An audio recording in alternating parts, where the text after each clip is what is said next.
What's going on, everybody? Let me know if you can hear me. Let me know if you can see me. I did have some mic issues just now. So like that time where like I touch the mic and then it doesn't work right. So let me know if you can if this is coming through or not. Um and I won't start till I get like a thumbs up from you all. I'm not sure if that's happening. I think I messed up my lip right here. Oh well. Hey Wit, what's going on? Let me know if you can y'all hear me. Let me know if you can hear me. Can't. I'm not getting any AV good. Okay, thanks. Thanks, Wit. Thanks. All right, all right, all right, all right, all right. So I am super excited. I'm not sure if this is coming through. Sounds good. All right. I don't know what's going on my restream hat. It's kind of weird what's showing on my end. So we'll see. But I'm really excited to talk to y'all today about today's just what's been going on for like the last like 5 to 6 weeks with me. Um and just putting out some ground rules first, and I don't think I'm going to run into any issues. Y'all are all good people here. Hey, no, Mr. Right. Well, I'm going to talk about it. Um, so just so you know, I'm not going to mention um this the company. I'm not gonna mention any of the games because then you can figure out the company. I'm not gonna mention any of the publishers or the consoles other than Nintendo. Nintendo's really important to this story. And that's it. Everybody else's name will be kind of blanked out. We're gonna be talking about like just the process that I took and everything. So yeah, hey Spartan, what's going on? She's teaming up with Jade Raymond. That would be cool. I'm not that big of a player though. Jeff, what's going on? All right. So first off, I hopefully everyone's doing well. We're gonna talk about this. I'll answer any questions. If there is a question, just because I'm gonna be kind of like just talking about the story, just put like in chat like purple, like something where I can see it. Um I'll try to address them as they come up. But the way I'm going to talk about this is like, first off, like the opportunity that presents itself, talking through that. I'm going to talk a little bit about like just the level of due diligence that I undertook. And then I'm going to talk a little bit about like just like lessons learned and things I would do differently next time. Looks like there's two links for this stream. Oh, are there? Are there? Hopefully everybody comes to this one. I only did one. Um, maybe I did do two. I don't know. All right.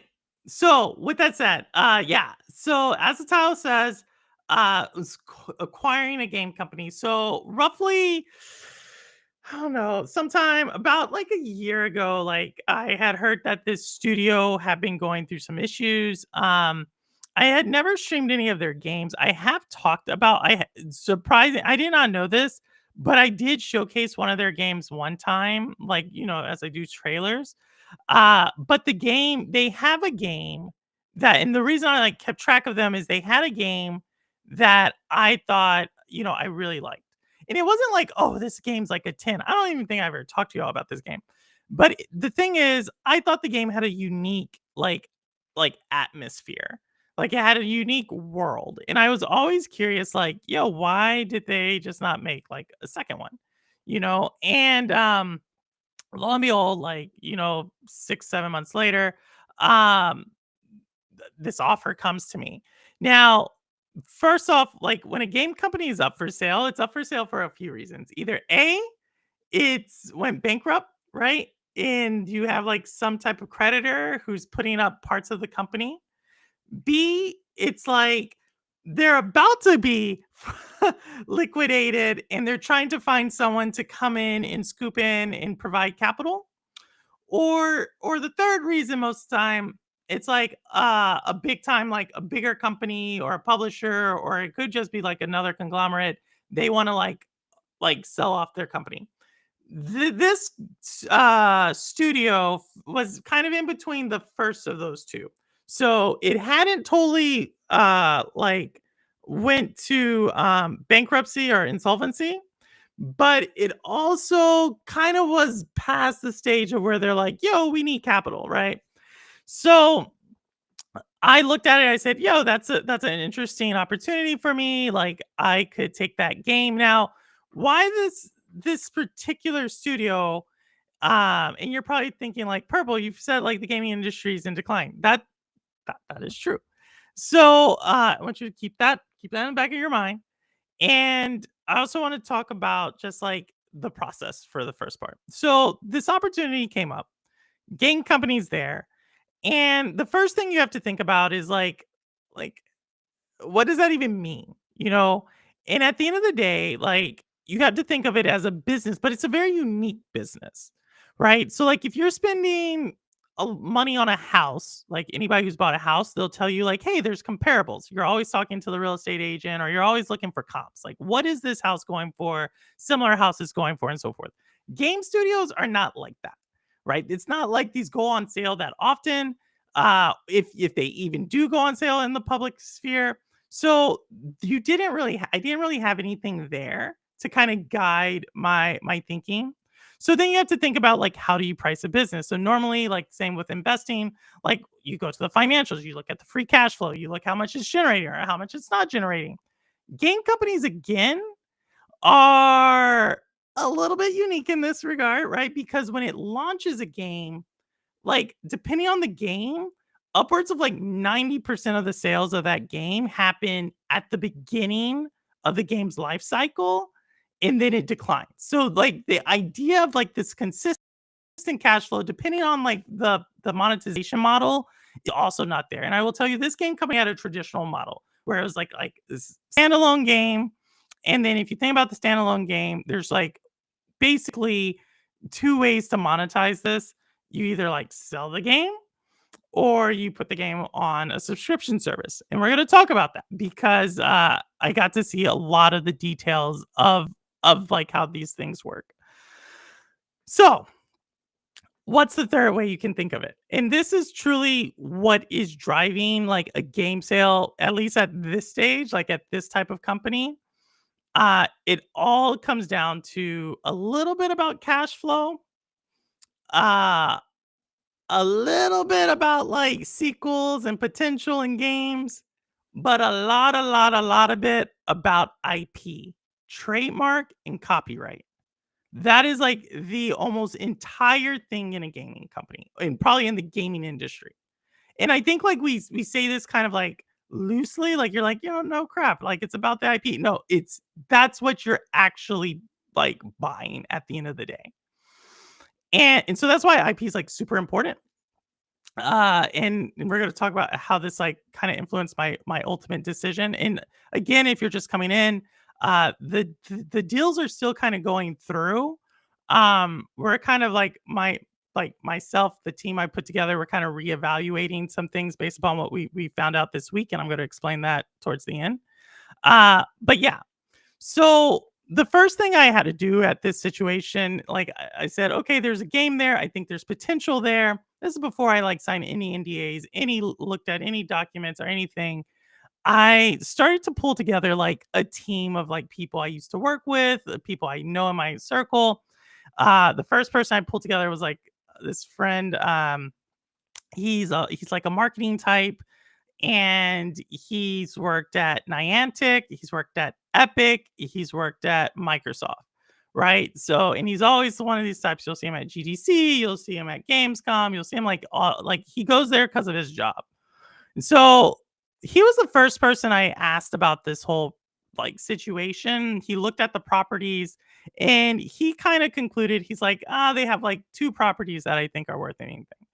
I thought that they had, like, 3 properties, but basically we kinda, like, split the difference and we said, "Okay, like, we're really bidding on 3 IPs," right? Like, so basically 80 to 90% of the offer we put forward was gonna be for these 3 IPs, and then, like, the other, I think it was, like, 9 or 10, depending on, what part of development they were in. Like, we were like, it's, like, worth only 10% of what we were gonna put together." So that was like the first person I got. The second person I got was like, she's amazing. She worked at Google, she's worked at Disney, she's worked at EA. And I think she has like another like kind of like one of those, like, very animated kinda game. I think she did a startup as well.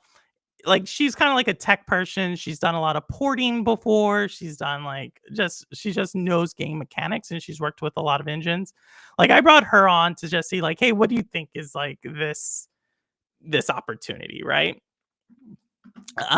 And so, basically, she kinda, like, looked at it, and she's like, "Yeah, I can basically lead a team." So if you can't tell, like, I'm not, like, I'm establishing, like, purple, like, CEO, founder, like, I have my marketing persons, like, chief marketing officer, and I have a CTO. Like, that's kind of like the main team. And then, um, because, like, I know the legal stuff, but I don't know IP law like that, and it's always good to get, like, external perspective.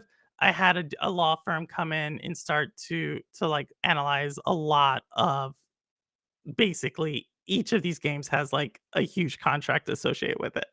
So, I had a lawyer, and then I had 2 different studio heads, like gaming studio heads that I was working with. One was, like, more of a creative studio. So this is a group of people, like, you would go to basically do your creative. So that's, like, narrative, that's art, that's, a whole ton of things. I'm gonna explain why they were super important in this whole thing. And then I had another studio that was really about porting. And, because as we were gonna take it over, like, kind of my theory of change of this whole thing was there was one game that they had that launched as a console exclusive. I'm not gonna say where, but, it launched as a console exclusive on Xbox or PlayStation, and then a few years later, it launched on the other one. So let's say it was on PlayStation, it then launched on Xbox or vice versa, right? It was started off, there, and then and then it just kinda stopped, and this just so happens to be the game that I liked, right? And so my theory of change was like, "Okay, we're talking, like, PS4 type of, like, graphics, and we have PS4 type of engine, uh, or that Xbox One type of engine, like, that type of thing." And my whole point of this was, like, I was like, "It's already sold, like, 3 to 4 million copies, and that's across Steam, Xbox, and PlayStation." And so my plan was to take that game, import it to Nintendo to be part of, like, the holiday launch. So if you can, like, kind of see the timeline, like, I really started this process probably early April, like, right around the time I was in London, and now taking it up to today. And, part of that, like, that calculus was like, okay, I close at the end of May, maybe take like a month or 2 months to do some paperwork, and then 3 to 4 months sprint with, like, a dedicated, porting team. So think someone like QLock or someone like that. And then we launch, like, at basically the start of holiday season, right? So that was the plan. Everybody was, "Hey, what's up, Cherry Man?" Basically, the team all kind of agreed that there's some risks associated with it from different points. Like, right, I think the marketing guy, he was looking at some of the IP, and he just was like, "It's tricky, but potentially, like, the Nintendo crowd would like it," right? My tech person, she was like, "Yo, if the source file doesn't have everything, like, we're gonna be screwed." Um and both of the studio heads, they had their own, like, type of things. Like, the creative studio heads, they were like, "Yo, do we own, like, will we own the entire IP?" And this was kinda like the first time, like, I really started to understand gaming IP many times is owned by a lot of different people. It's not just, like, that one developer. And so, and then the porting house said, "Hey, it's gonna be a tough timeline if we run into some kind of mechanic issue, like, where we have to do this again, um, it may delay us." So, they're all, like, trying to, like, do their due diligence on this game because we don't have the source code at the moment, right? Like, when a company is at this point of, like, bankruptcy/insolvency, they're not super helpful. And so I had 2 kind of like aces up my sleeve, right? So one ace is I just so happen randomly. I didn't even know this. I just so happened to know the creative director through my network randomly. And so I reached out to the creative director and I was like, "Hey man, like would you be offended if I like scooped up and bought like your work?" And he was essentially like, um, "No, you don't have to ask me. Like I'm super excited, like I hope it finds a good home." And I asked him specifically about the IP I was looking at. He's like, "Yeah, like I think you would do amazing with it." So like he was all on board. Then I asked him like, "Hey, like, do you wanna get back in the game?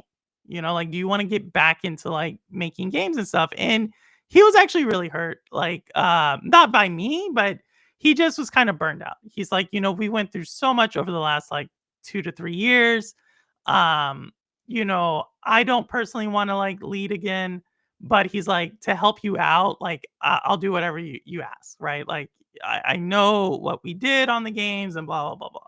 So I was like, "Cool." Like, I have his blessing. The last person I had, also like the ace up my sleeve, is like an industry veteran. So this woman has worked at I want to say THQ. She's worked at Sony. She's worked at Microsoft. She's worked at like she's been in the gaming industry for like 30 years. I'll say it like that. And she also, like, looked at the deal and everything. She was really upfront with me. She's like, "I don't know right now." She just kept telling me, she's like, "It's a risk, what you're trying to do." She's like, "Not looking at any of these contracts, but knowing some of the publishers who have been involved with this, I can tell you, you're gonna probably find some surprises along the way." I said, "All right." But she's like, "Hey, it's up to you. Um, if you need someone to help you like found it or help you invest in it, like count me in." So there you go. That's my leadership team right there. That's my legal team. That's everything. That's where we were. And that's where we were basically like maybe the first or second week in April. The last like month or so, I have been doing like a mad sprint. Now, this ain't my day job, by the way. I've been doing a mad sprint to basically put together an offer for the studio. And I'm super through all this stuff, I think we put together a pretty competitive offer, but there's some caveats that happened along the way, and I'm about to talk about that right now. Again, if you want to catch my attention, I'm not saying what the IP was, Joe. I'm not saying because the deal is still on the table. But as I was telling people, there were some last minute reconsiderations that happened this week, and I'm going to talk about that here shortly.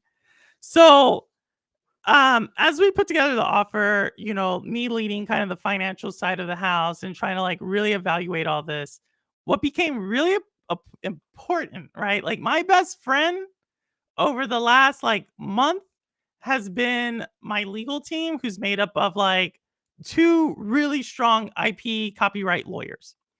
And why I say that is because each one of these games, to include the studio name, has a contract and multiple additional contracts associated with it. And this is where it gets really complicated because the game I really liked, the game that this whole theory of change was based upon, right? The game that I'm like, yo, I'm gonna buy that game. We're gonna port it to Nintendo. Once we port it to Nintendo, we're gonna start building like simultaneously the second game, all of that, right? This game was actually an exclusive to one of the consoles. And when it launched on the console, it launched as part of their subscription service. So you're like, okay, cool. Like, so they're really cool. Here's where it gets really messy and why knowing what I know now, if I ever launch a game, I would never put it on a subscription service day and date. And the reason why that is because the subscription service, when they take it day and date, especially if there's someone who is helping, they're the publisher as well, they not only give you the money up front to help front the cost of the game, what they also do, and this is the most important thing, They take the IP. Now, the way they word it is really interesting, right? Technically, the original owners of the IP still own the IP, right? However, not quite, not yet, not yet. If we can't save it, it's going on the auction block. So Joe, that's what I'll say. Not yet. If we can't save it, it's going on the auction block. So it's not like totally out in the open that it's up for auction, but behind the scenes, we know it's up. We know that it's almost in insolvency. Um, so and that was really important because obviously the original publisher can say like, "Hey, you can where they're dictating where the game can go." But also what happens is they then can dictate what the story of the second game is. And so no matter what I was going to do with the story for the second game, I had to get clearance from the original publisher. And the original publisher has it written in the contract. And I asked a couple of people, they're like, yeah, that's kind of how it goes with your first game. The way they have it written in the contract is um I can come up with the idea.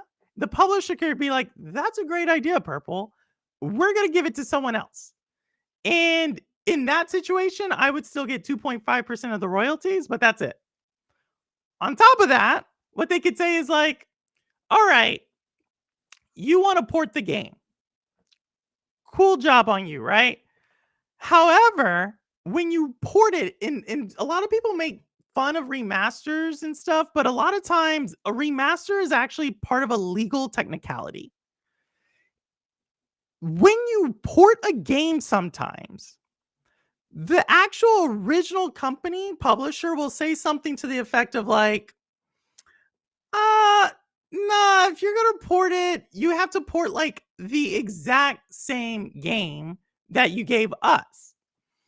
And if you don't do that, you have to create a new game. So theoretically, from a like literally from a product standpoint, that remaster is a new game. And the reason why a lot of companies are doing that is because they're trying to get around the original contract. Because the original contract may say, hey, when you give us the game, you're only going to get 10% of the royalties back. So to redo that negotiation, especially if you had a hit game and you want to port it, you have to then do a technical remaster. And a lot of times, this is nothing other than you're switching out a publisher's name. It could be everything from that to fixing certain bugs. It could be everything from fixing certain bugs to adding like a soundtrack. It could be everything from adding a soundtrack to adding an art book. And so that's what essentially had happened with this game. It had a remaster to get it onto the competing platform. So it had already had like Game of the Year edition. So in order to get it to Nintendo, guess what I was going to have to do? I was going to have to do another remaster of the game to try to get a better deal than 10% of the revenue. And so this is what changes all the math, right? Because to me, I always thought a publisher, and this is like me dealing with sometimes publishers, I always thought like, okay, cool. The storefront takes 30 to 20%, depending on if we're talking about like Steam or Xbox or PlayStation or Nintendo. They're going to take 30%. So automatically for every dollar, they take 30 cents. Then the publisher, because of who the publisher is, a lot of times they're going to take between 30 and 50%, right? Depending on how strong your IP. In this scenario I'm talking about, the publisher actually had 55%. Okay. So right off the bat, for every dollar, I would only get 15 cents.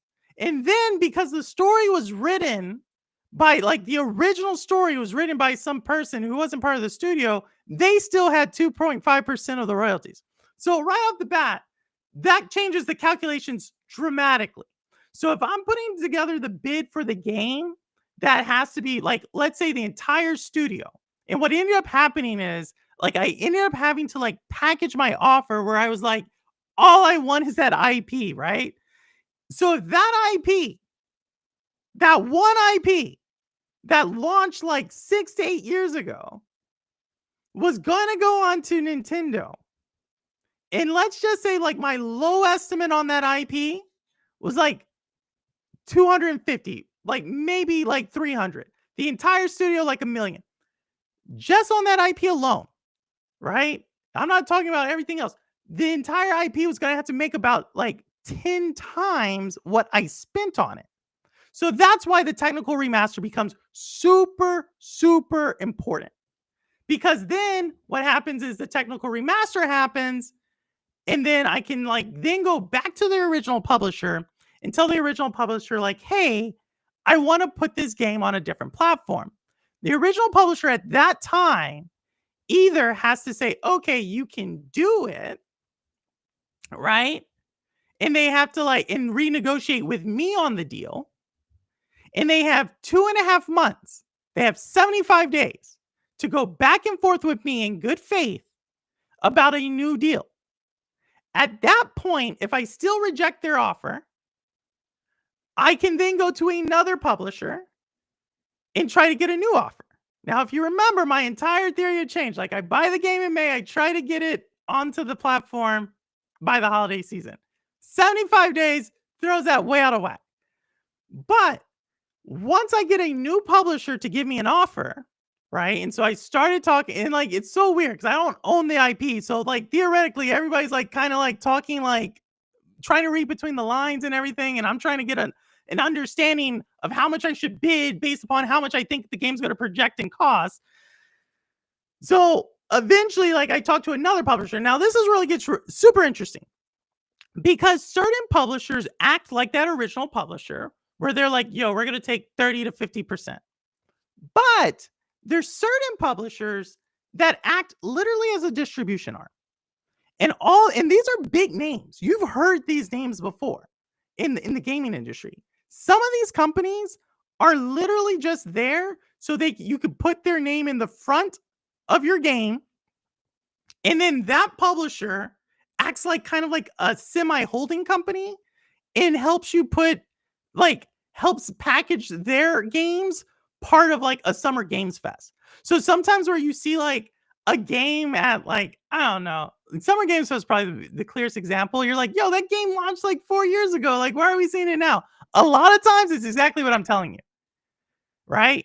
It is literally like them trying to get around a contract to get the most money, but they need a publisher. And so it's this weird like stuff that's happening behind the scenes on literally has to do with the IP. So in this situation, that's what I like automatically I knew I was going to have to do this. So let's say I get that new publisher that now says, all right, Purple, instead of giving you 12.5% or 10%, we're going to allow you to keep 50% of the proceeds. All right. At that point, I have an obligation to go back to the original publisher, and the original publisher can either match it or beat it. And then they have an additional 45 days to get back to me. So they tell me to match it or beat it. All right. So if you can tell right now, the entire timeline, and my lawyer is like looking at, he's telling me this. He's like, there's no way around this. Like, they have the rights to collection on that IP. So long story short, I now have to like factor in this random like 6 months, 5 to 6 months. So we're already past the holiday season. But I'm like, all right, my entire thing of change is on Switch 2. It'll be okay. It'll be okay. So I go back to my original like leadership team, and they're all kind of getting shaky because they realize like this isn't starting to add up. So we start looking at some of the other IP that the game, like I said, there was 2 more IP. One of the IP we actually own, like the studio owned all the rights to. They self-published it and they did everything. So the team was like, all right, what if we self-publish? Like, we have like our marketing guy, we have like one of my senior like advisors. She's been in the industry like 30 years. She knows everybody. It's like, okay, instead of publishing it, like, and taking a 20 to 50% cut, depending on who our publisher is, let's just say, let's increase our working capital by a certain amount so we can do our own marketing push, right? And so now we're talking to like Jeff Keighley and his team. Like we're starting to talk to them to try to figure out their pricing model for what it's going to take to get onto Game of the Year, the Game Awards. So if you can tell, like last like month, we are like pushing, really trying to do this because it's all dependent. This all makes a difference on what our offer is. Like how strong our offer is going to be. How much money do we put in the offer versus how much money do we have as working capital versus everything. So that's one thing. The other thing is they actually had a VR game. In the VR game launched had not launched on the Meta Quest store. So now we're now starting to think like, okay, how much is Meta Quest going to be? So now we're talking to like the Facebook VR people, right?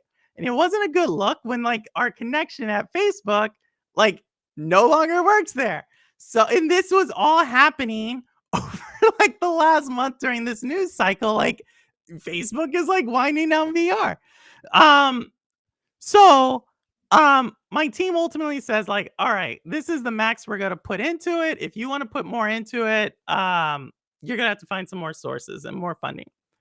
So the last thing we had, right? Because everything hinges on Nintendo, right? Like that game on Nintendo, and some of y'all might be asking, like, why Nintendo? Why is it so important? And I'm gonna explain to y'all why. Like, I know some people are like, yo, exclusives, we hate exclusives, we hate when platforms only have the game. I'm gonna tell you why it's really important sometimes to like an indie person or like a game company is because you kind of get an entire group of people who want to play that exclusive go to that platform. And now you're kind of saying, like, all right, in this case, Nintendo, how many, like, this is all super confidential information. We're basically asking Nintendo, how many games do you think you're going to sell of these two types of games that was similar to mine? Because there are metrics that say like, hey, Nintendo thinks they're going to sell 10 million of these. So 10 million people are going to be coming into the Nintendo storefront to buy it. If my game I'm trying to price at like 15 to $20 and I can only get 1% of those people, that's 100,000 people. That now means like I make 1.5 to 2. If I then kind of compound that with my VR stuff and some of the titles that are already out in the market, I can now kind of get up to like a 2.5, 2.6 number, right? So this is like the math that's going on. But all that's dependent then on how much of that 2.5, 2.6 do I get to keep versus how much is my entire like bid for this gaming company. So we finally get all that. And this is one of the two most serious business conversations, like heart to heart conversations I've had, like business investment advice from two people happened this Monday. Okay. The first happens with Nintendo. So Nintendo finally gets to me, like one of their senior people gets to me through like that original connection that I told you she's been in the gaming industry for like 30 years. She sets up this meeting with Nintendo and me. We talk. She says like, "Hey, I know the game you're trying to get on to our platform. We haven't seen it. We looked at it. We think like essentially," and it took them two weeks to do this analysis.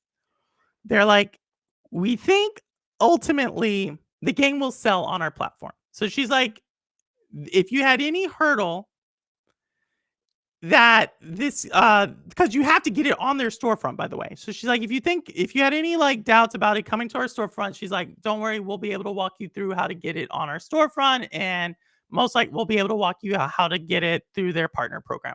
Right. And so I was like, "Oh, great." And she's like, "Actually, I don't really have great news for you." I was like, what do you mean? She goes, "We think it'll sell, but I can't tell you how fast it'll sell." She's like, "But I think the lifetime of it on our console, you'll make your investment back at least for that IP." But she goes, "Because it's already been on a subscription service somewhere else," she's like, "it has a lower value to us." And this is what I did not know. This is the other time. This is like the number 2 reason where I'm like, "Yo, do not put your stuff on a subscription service." because it comes with strings. She kind of like breaks it down and she shows me figures. She doesn't show me the games, but she shows me figures. And she's showing me like once a game goes on a subscription service, it is seen as coming in at a discount, right? And it kind of makes sense. Like we talk about, like, oh, we already saw that game on blah blah blah. Like we saw it on PS Plus, or we saw it on Game Pass, or we saw it on something like that. So she goes, because of that, because it's going to be seen as a secondary title for us, because it is already like launched as a console exclusive and you're now coming to us like this, she's like, we're going to give you no marketing attention. She's like, you're not going to be able to put it on our indie direct. You're not going to be able to, we're not going to showcase it as like a top sale. She's like, everything you do for this game is going to have to come from you. And then she gave us like a quote for how much that would actually cost.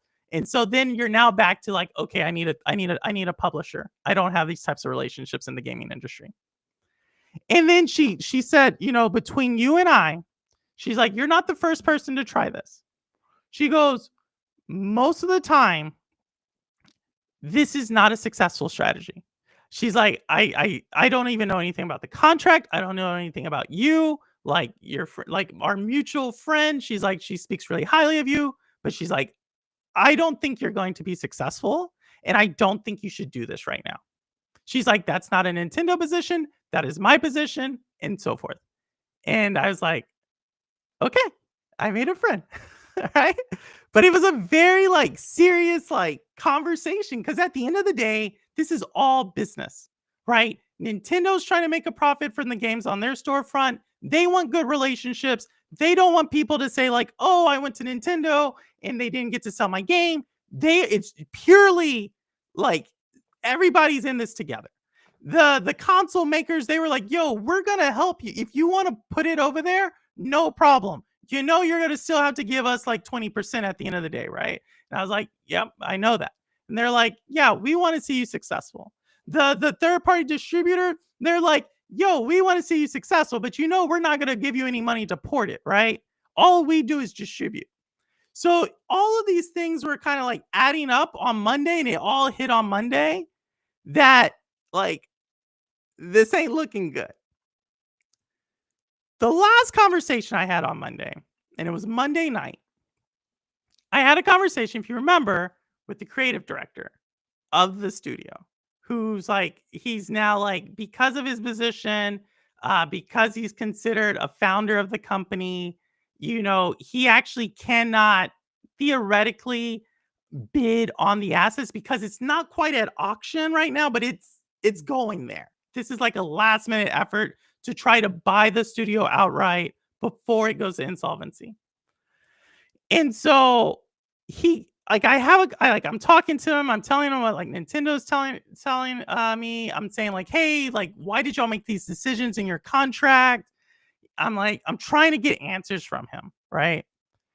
And he told me, he's like, "Yo, he's like, I applaud you. You have like good ideas, but he's like, he said, you have to think this has been our life for the last 5 years.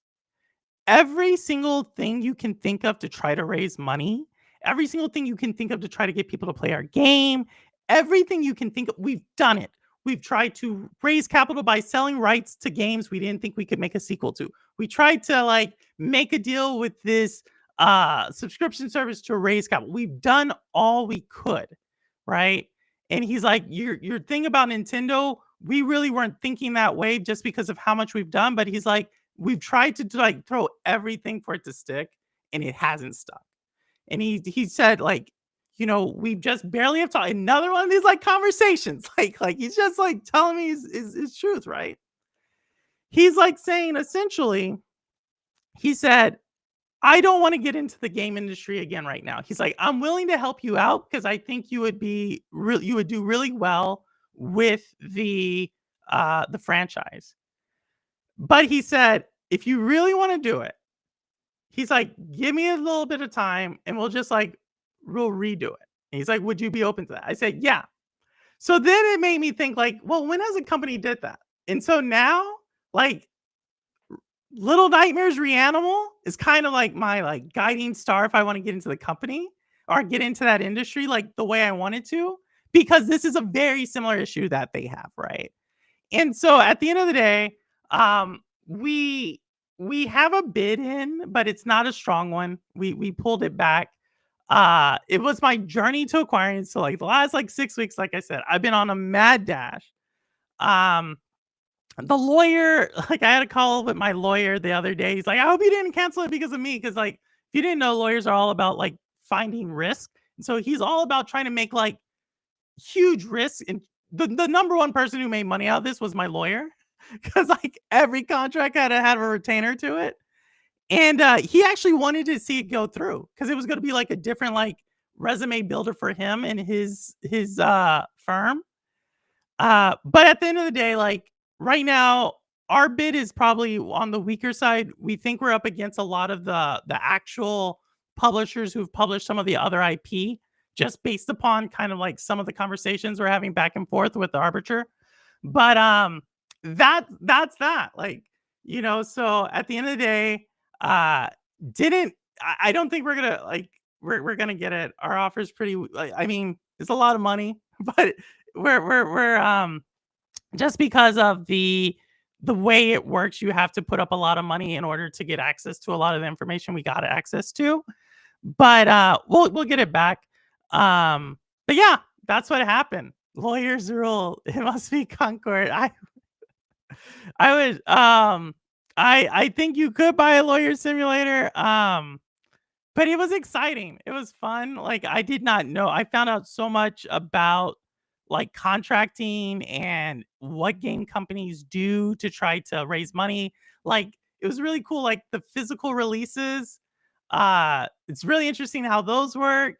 It's really interesting, like, how basically any publisher says it. So, like, you have to essentially, like even though if y'all heard me say like, "Oh, like the publisher will take 30% and you'll get the remaining 30%." You don't get that right away. Like the way it happens is like one of the games costs 10 million to make. And so the way it's written is like the first $10 million that that game makes goes straight to the publisher to cover their cost. The next like 5 million it makes, you get 12.5%. The next like 2 million after that, you'll get like who knows, like 20%. And then after like the next like 8 million plus after the initial 10, you'll get the rest of the 30%. So these contracts are always written super, super weird. My suggestion to anybody, uh, just become a publisher. No, I don't have that. I don't have 10 million. I said that's how much money the money we we are buying things pennies on the dollar, right? That's not that's how much that game costs. That's not how much Purple and her also that little leadership team. Yes, those were all co-founders, and that's all like people who have access to capital coming in to say like, yo, okay, we think you could lead the company, we think you could lead the turnaround. Oh, by the way, you're a founder as well. You're going to do the porting for your 5% stake in the company. That's what that was. That's how that was happening, right? Um, so our Studio 30 from the Kurt Schilling. What? I don't even know that. I feel like it's a puzzle game. It's y'all probably wouldn't know what. Like I haven't really talked about this game. It just because like I said, I think the game's like a 6.5. I think the universe was awesome. Um, but to tell you like how far we were digging, how far I was digging to try to find value, right? If you heard, like I had a porting studio on one hand, but I also had a creative studio. Part of that creative studio's effort, right? The reason I needed a creative studio was because I reached out. I say we, but it's really like one person's connecting me to all these people. To oh my goodness, it's a comic book company and they do a lot of video games. Um, Dark Horse. We reached out to Dark Horse Comics, and Dark Horse Comics said, "Okay, do you have your team in place that's going to be the creative team?"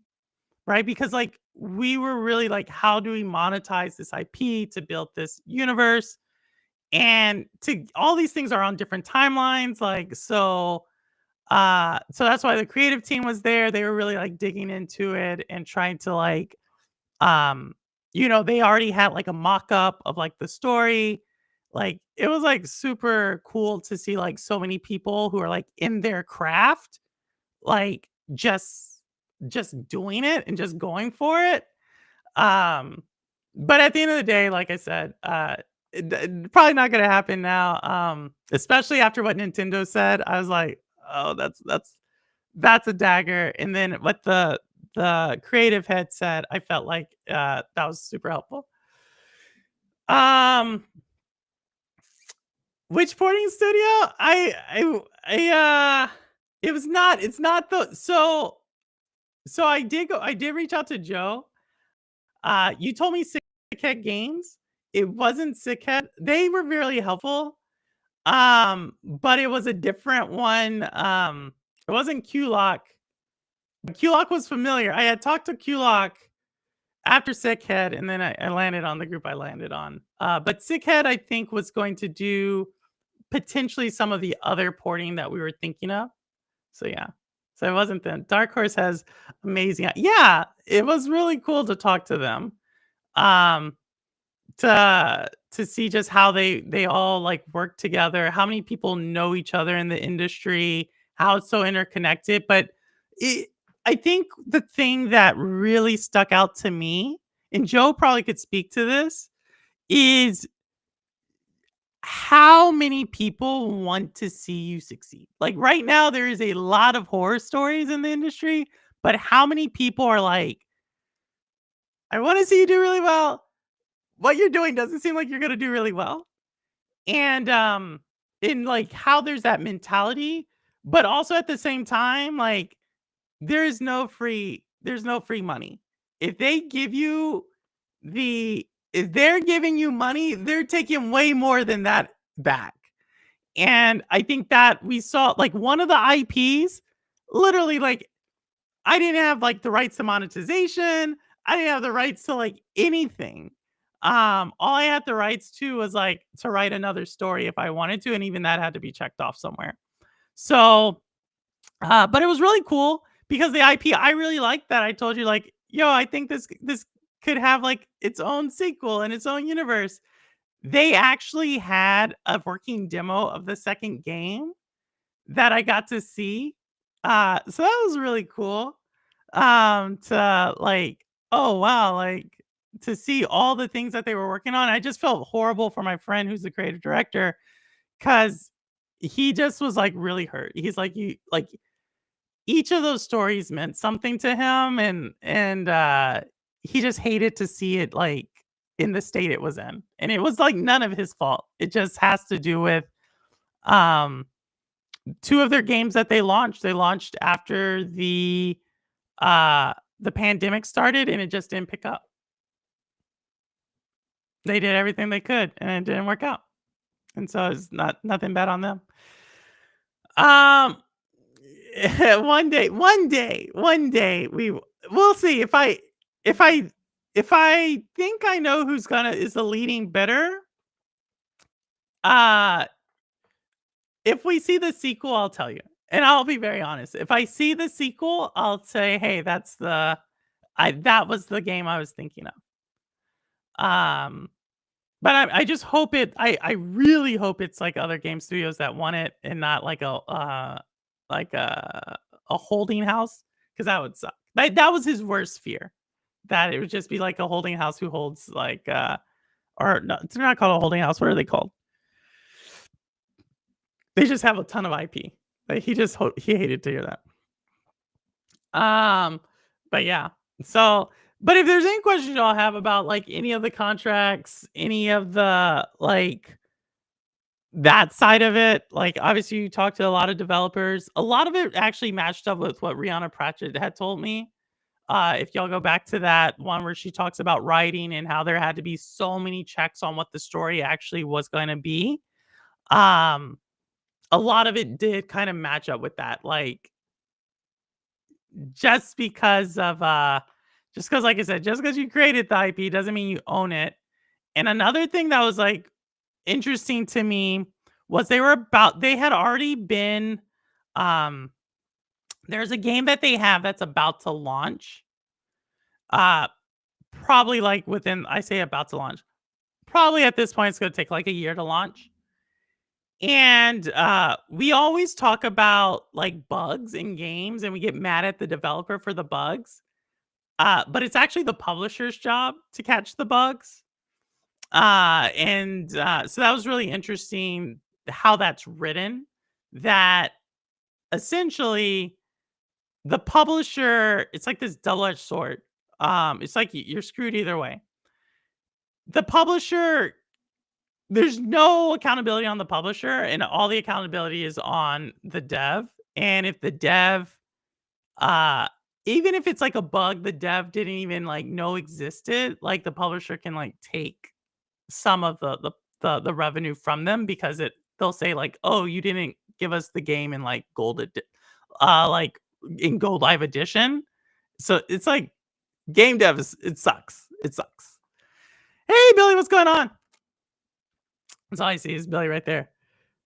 Self-publishing for the win. It's a ton of work, but I think it will be worth it. Yeah, that's what I think, either self-publishing or, especially on the first one, especially if it's an IP you really care about, self-publishing is the way to in my opinion, because you know, like, that first book, that first song, that first story you have, that's like your baby, and if you can self-publish that and just, like, naturally build a community around that, you are in so much more control.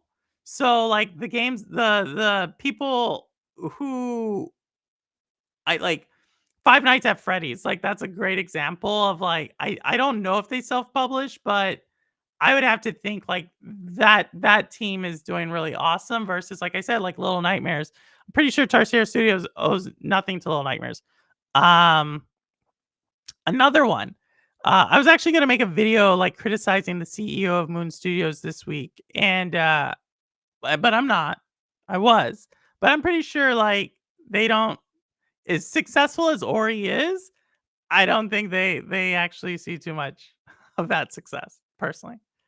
Um, so let's see, Easy Red. Easy Red's here. Oh, well, cool. Do you know if putting it on a subscription means heavier discounts every time after, or if that's just the result of the marketing strategy? No, it does. It does. So what I found out, so like I said, one of the people who was like like I told you, the chick who's been in the industry like 30 years, she's worked with the subscription services and everything. And she gave a lot of like she was kind of how I got access to a lot of really sensitive information. But there are certain games that are designed for subscription services. And there are certain games that are designed to just try to, like, get by while you're trying to, like, fund your company better or worse. And from what I saw, like, when you put it on the subscription service, it's already considered a discount because of the way because of how much the subscription is going to give you.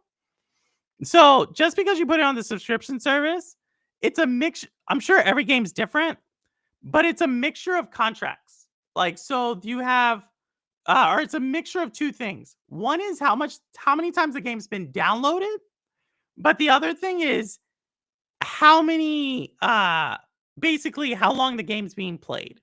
Those 2 things have to equal out. So if the game is downloaded a crap ton of times, but it's not being played, that's not good.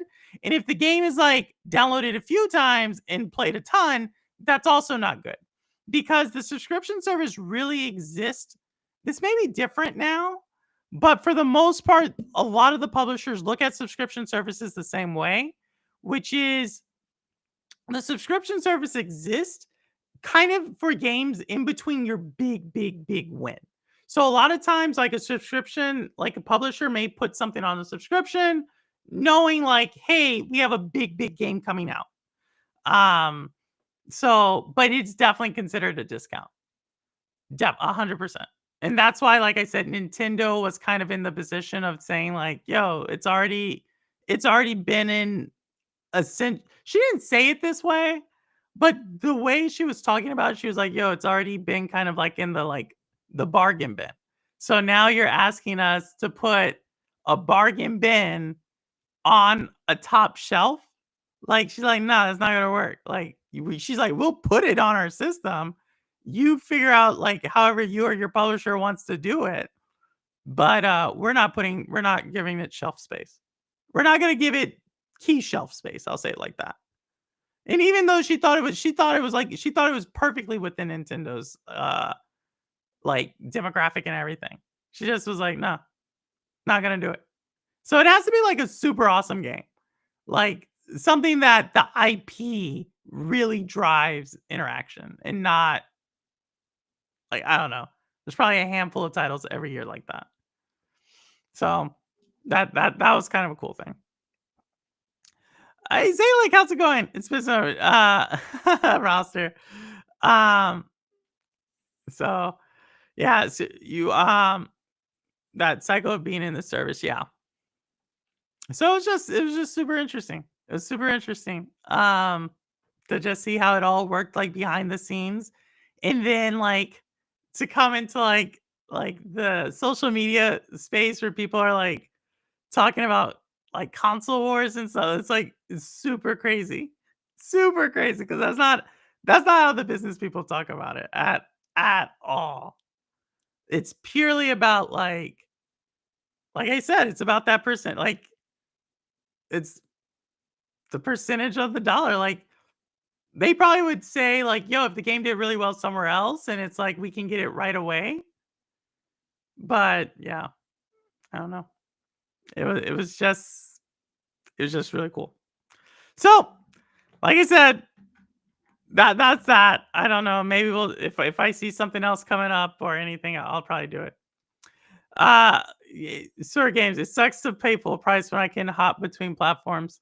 Yeah. No, it's, it is what it is, just the way it is. But like I said, there is a place for exclusives. Like, I think exclusives are an indicator. Like, the best way I can explain it is, like, the storefront is like a mall, and certain gamers Zay, like, you said this, actually. Nintendo at the end of the day is what? It's their first party, it's family kinda type of games, and it's indie games. You're getting a ton of those types of players. Those players exist on other platforms, but you're getting a ton of those types of players. So if you can, like, build a game that kind of fits that category, like, you actually are trying to plan your game around the Nintendo exclusives because you know those exclusives are gonna drive millions and millions of people to the Nintendo storefront. If you don't have that type of, like, foot traffic, you're really then trying to see, like, what other indicator is gonna put that game on a storefront, and it's all different. Like, it's all what is your goal? And, our goal was simple. We wanted to try to we were trying to get the wave of, like, Switch 2 buyers. It was a very simple calculation. We knew how many players they were gonna have. Uh, we kinda had a good estimate of, like, how much this game would sell in the first 12 months.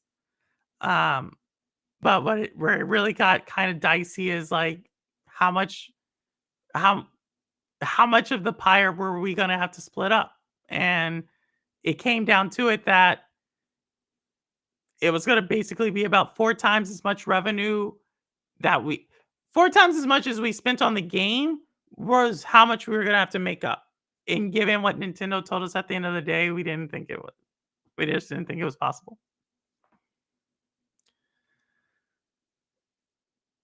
Shooting for Nintendo, Xbox, and Steam. It depends, Joe. It depends on what you want, man. Depends on what crowd you're trying to aim for. I think Xbox going the route that they're going definitely changes the calculus. I think we have to see, like, PlayStation, what they're trying to do. Um, yeah, it changes, like, it changes a lot. The other thing we were looking at, this was actually something pretty interesting, actually. What we were also looking at was taking, like, because we own the IP, we actually reached out to a third studio to say, "Hey, if we give you this IP, can you build a similar game utilizing the trademark for Roblox?" That was also, like, in the thought process. Could we do this for Roblox? And, so yeah, like, it was crazy that every some of the stuff I was telling y'all during, like, the shows was, like, because I was actively in those conversations, with people and having conversations like, "How do we monetize?" But at the end, like the creative director said, "Hey," he knows me by my actual name. He's like, "Hey, Purple, um, I applaud you, but you gotta think, like, we've tried so much, and we cannot it's not a it's it's just the industry." And, kinda sucked 'cause he has a really cool they had a really cool thing going. Um, so yeah, I can't wait for the next Xbox console that will let me play my Steam and Epic library. Maybe. Why would you why do you wanna just get you mean your PC? Just get a PC.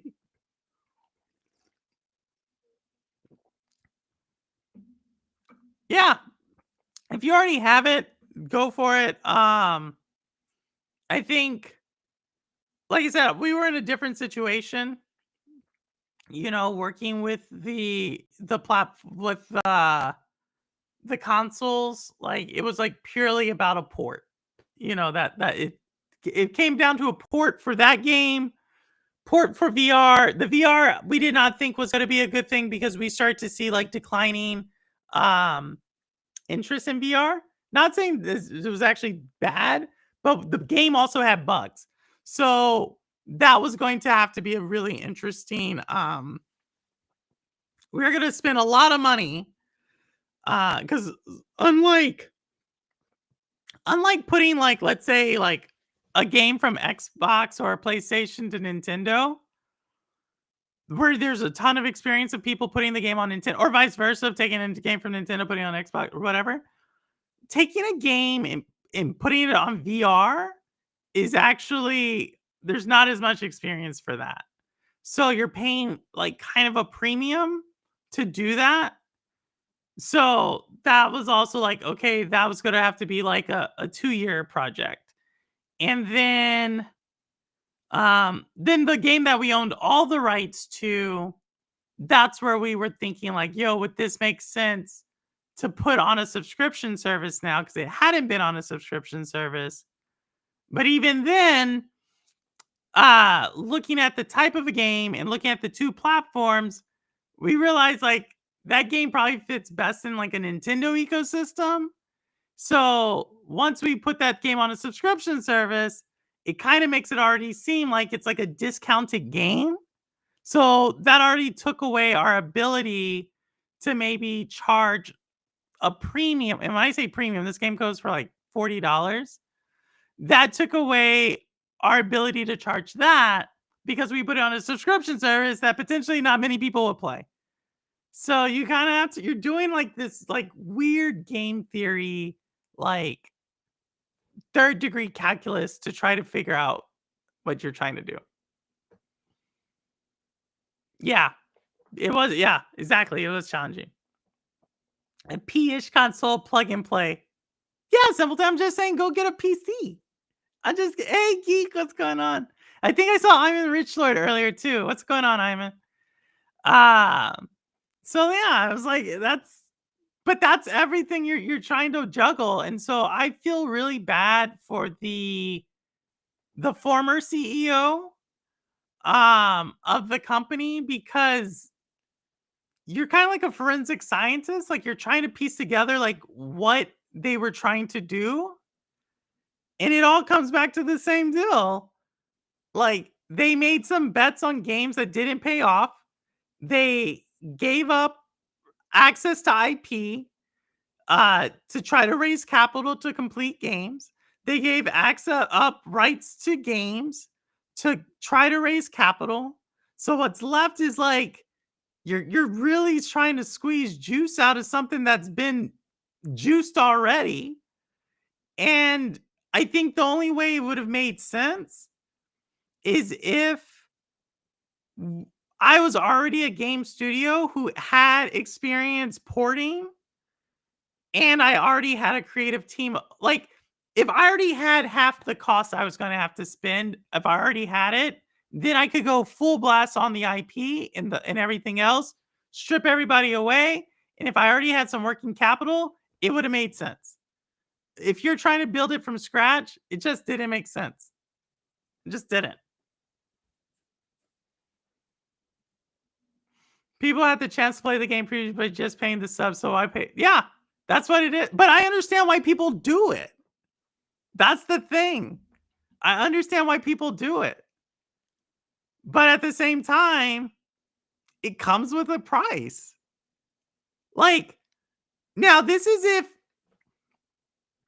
if they help you fund the game, which you wouldn't know, right? You wouldn't know that until the contract comes there. But sometimes, like, Xbox or PlayStation is helping you fund the game, and they're gonna put it on their subscription service. And in those, that's like the worst case. That's like the worst case. If you just come by and say, "Yo, can I put your game on your subscription service?" Most likely you're gonna need like super awesome like connections, like blueprints. I'm pretty sure those people have super awesome connections because they got it on both. Or you're really just trying, it's a game that's meant for subscription services. So what does that mean? A game that's meant for subscription services? This game got thrown out like 3 times from 3 different companies. Sniper Elite. Sniper Elite is a game that was meant for subscription services. Everybody kept throwing that one out. They're like, "Yeah, that team makes bank on like subscription services." I was like, "I don't know that." Amy, thank you for the 5 gifteds.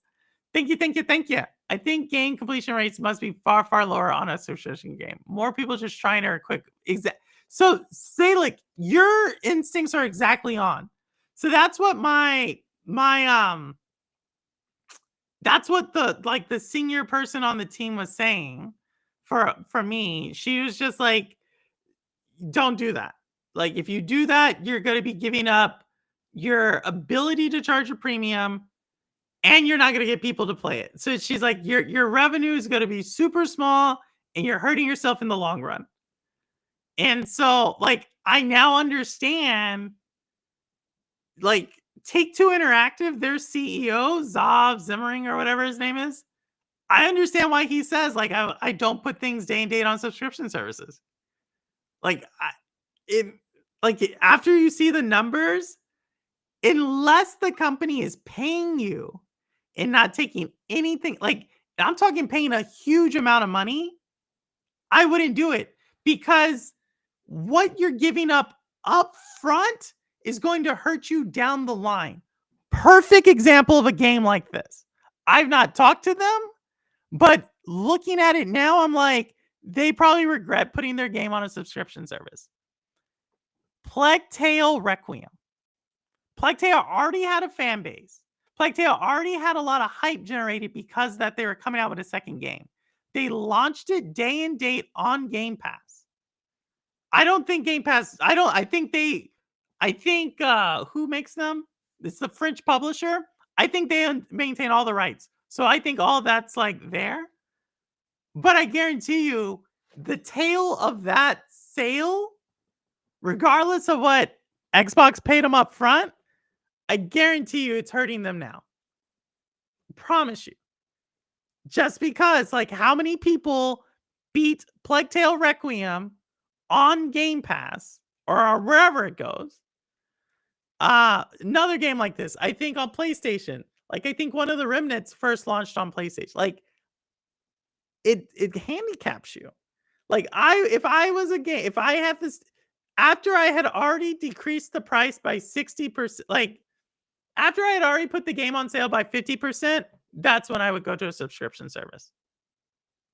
And I would package it up with other games. I wouldn't do it up front. Unless it's a game like a Blueprints, which once you play it, you're investing a ton of time in. It has to be a game, like I said, designed for subscriptions. So in my opinion, subscription services are going to become, and maybe they're already like this, you're going to start to see more and more games that are designed for them. Yeah, I hope there is a 3. I hope there is a 3. Thinking about saying my old PC on job. Geek, give it to Simpleton. He wants a PC. Yeah, Geek bought it for the low. Like, that's how most people do it. Asobo and Focus Entertainment's the one I was thinking. I'm pretty sure they own all the rights. I don't think, like, they gave it up. Ori?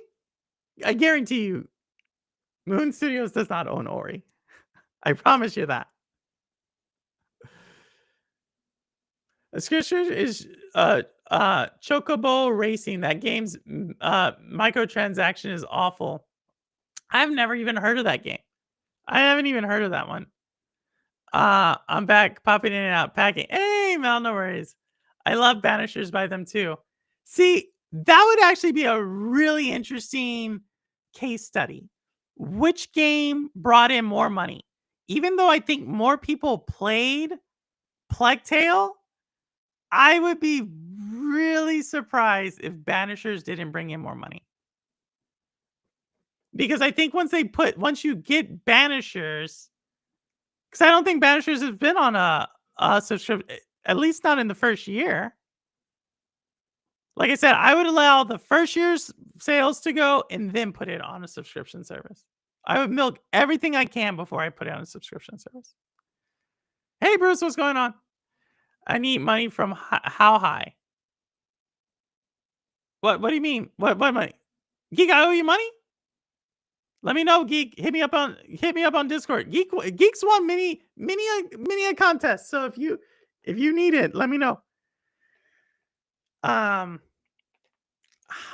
my back's getting better.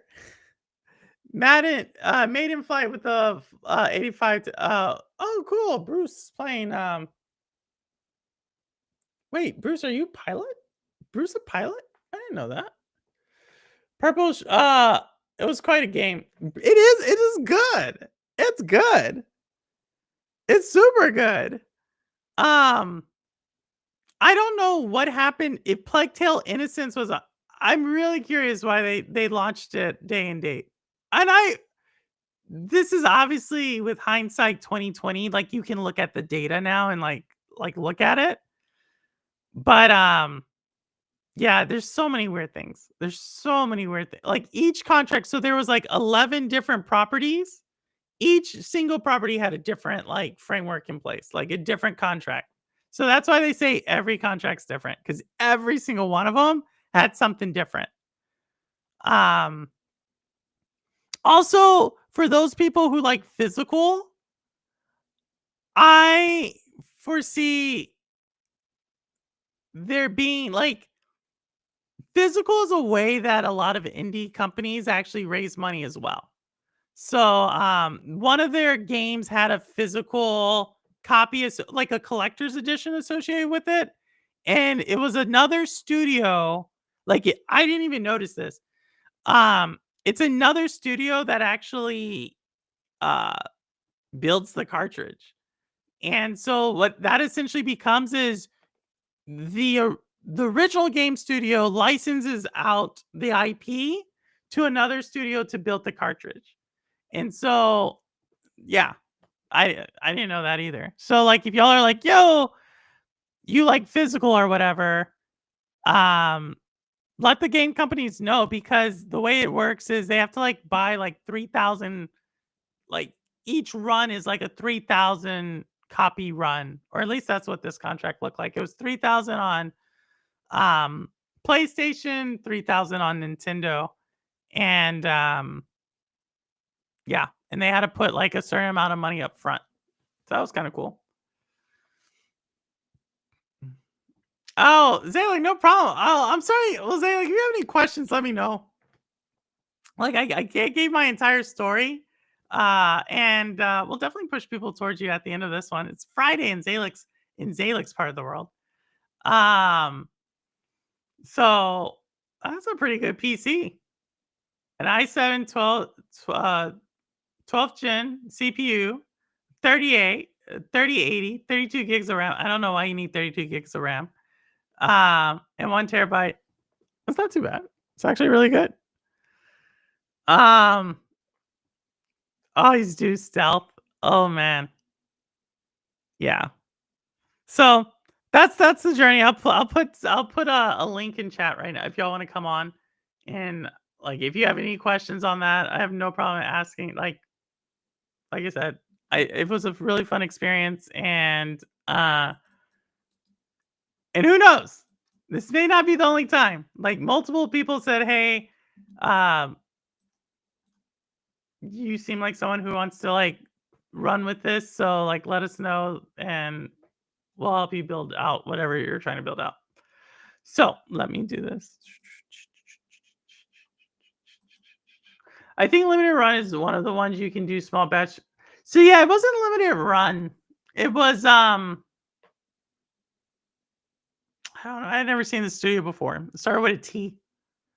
Um, but it was interesting to see that part as well. Like I said, I felt bad for them. I felt bad for the studio because they kind of hinged everything on these two games that launched like within the last 2 years. That's where all their efforts went to. Um, and at the end of the day, they didn't take off. And in order to they like yeah, it's almost like if you think about it, if you've given up that many rights to your IP and it hasn't sold already and you've already put it on a subscription service, you're it's like you're trying to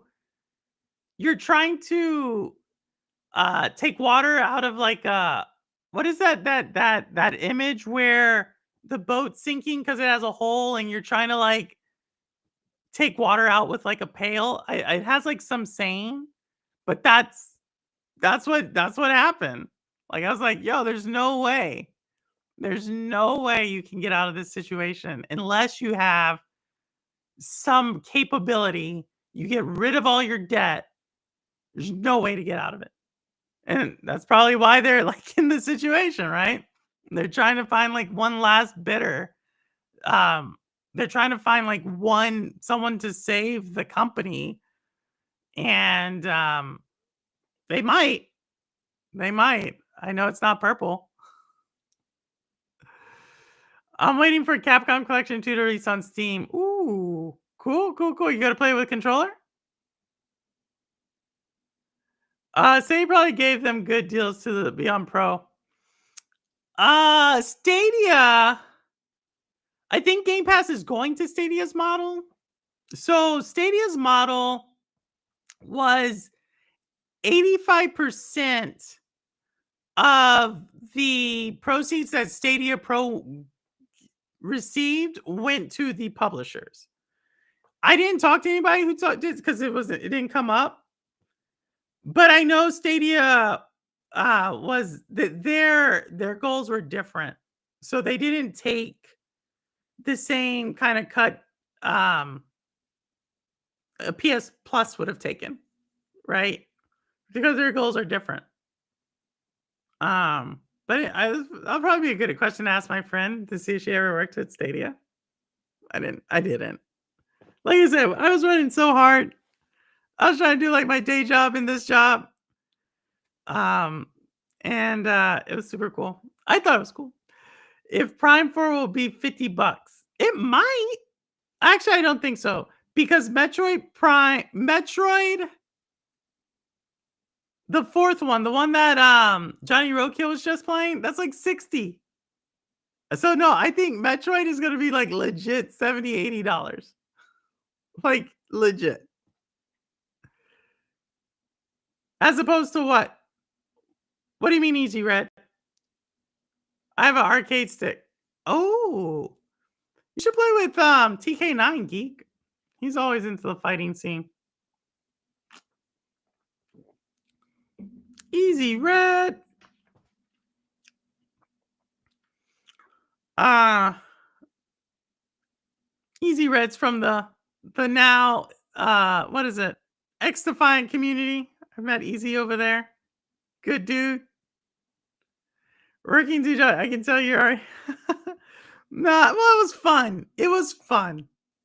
Like to pull together like that.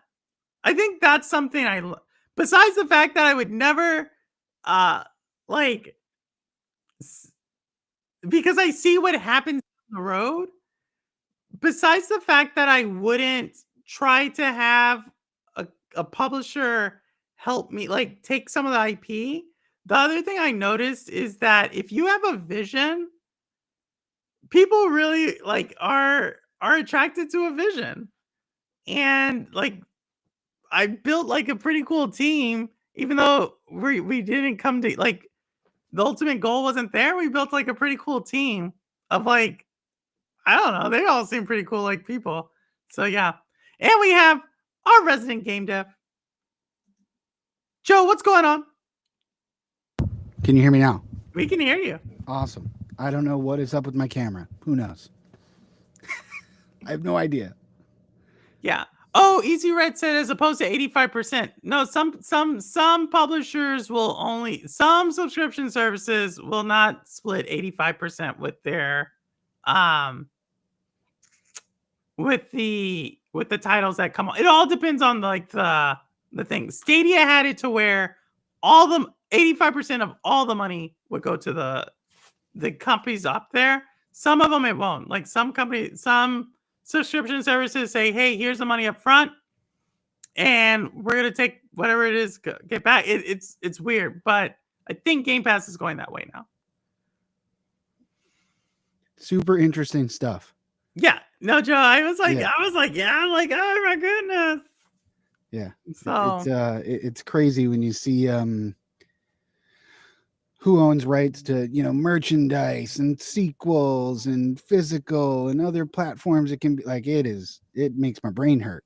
yeah, it's all about the IP. It's all about the IP. It's all about it. Like I thought it was really interesting that a writer who wrote the writer wrote the original script in 2015.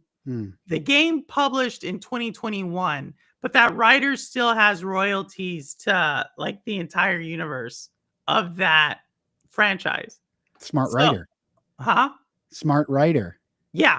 Yeah. Yeah, it was like pretty cool.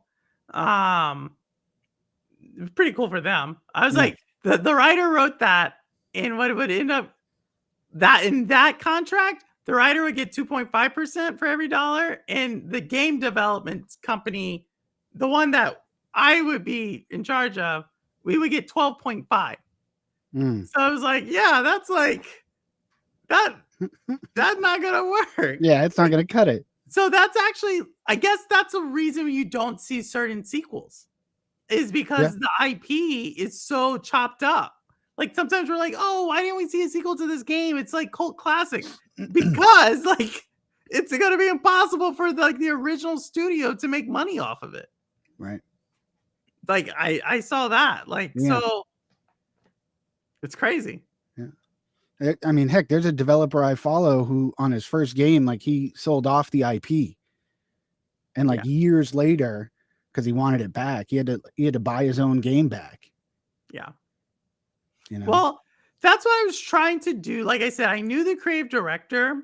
So I think he was like secretly cheering for me because I told him like, hey, if I do this, like, will you help me? Like, will you help me? Like, right. And he said, hey, like, I'm not gonna come in full time, but anything you need, I will be there. And he's like, I want you to win it. Which is awesome.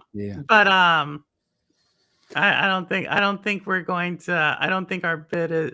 Like I said, it's not. We're holding our powder dry, as they say. Well, it's like at PAX, I had the chance to talk to in my eyes, a fairly successful like indie developer for like a good. We saw that. I saw your video. It was like it was the highlight of the entire thing. You saw that. So, I mean, he's on Nintendo, he's on Xbox, he's working on his second game. He personally talked to Keeley and got it in the trailer in the Game Awards for his second game. You really probably actually would like his second game. Oh, really? Yeah, it's a farming, crafting horror game. Yeah, it's called We Harvest Shadows. You said that. I need to go check it out. Yeah, you need to check it out. You probably like his first game too. I saw the one you had in your hand. Yeah, The Last Tree. So when I met him at the, because subsequently, like years ago, he came out with a course that I took as well. So I mentioned to him like, "Oh, I've been following you for a while. Like, took your course." And he was like, "Oh, do you have a PlayStation?" I was like, "Nope." He's like, "Because I like to give out copies of the game to folks, but all I get is PlayStation copies." I was like, "I'll take one though. That's cool. Why not?" But he pulled up my Steam page. Gave me some You feedback told us on that it. gave Hence you I like just redid like all my artwork on the Steam page. I like where you're going with Bunker Breakout, by the way. Thank you. I think, I forget who else said it. I think Linz said it. Linz True Yeah, said it, but I think the side scroller, um, I like it. I like where you're going. I really do. I think that one feels better than the 3D kind of world, and I just like it. right. So it is partially because I'm aiming for like Steam, Xbox, Nintendo. From a performance standpoint, I won't have to build 3 different versions of the game to Yeah. meet the performance requirements on each one of those distribution systems. You know, um, and you can get creative with some like game dev trickery when you're only looking at stuff from the side and like how much the player actually sees and like that type of thing. So yeah, I think of it like it's like what is it? Prince of Persia: The Lost Crown. Is that what it's the name of? Oh, my game of the year last Yeah, year. yeah. It's like that, but a shooter is No, the way I kind of I like it. I you like know. it. I like it. Like I said, when you showed us the new art in Discord, I was like, yo, it makes sense to me. Mhm. I'm super excited for it. I know several of us in chat do the side scrollers. Yeah. Um, also, just because it was part of the due diligence, um, side scrollers are actually really popular in handhelds. Yep. So, you have that kind of going for you. Not a lot Um, of competition. Like there's not. no, it's cheap. Like You know, I if think it's if you look good. collectively at like the whole like gaming sphere, if you try to do like a first person shooter, where indie, triple A, quadruple A, how many ever A A's lot we're of talking about competition. nowadays, like it's saturated. So I think it's super cool. Does my game have jiggle physics? One of the games actually kind of does. Weird enough. Not the one that I was mainly interested in. Like I said, there was three that we thought were. I thought it all had potential, and then there were some projects, some pitch decks, some I think I know sequels. who this is. I'm gonna. Ah, you might. I've never talked about them. I've Yeah, talked about one of their games,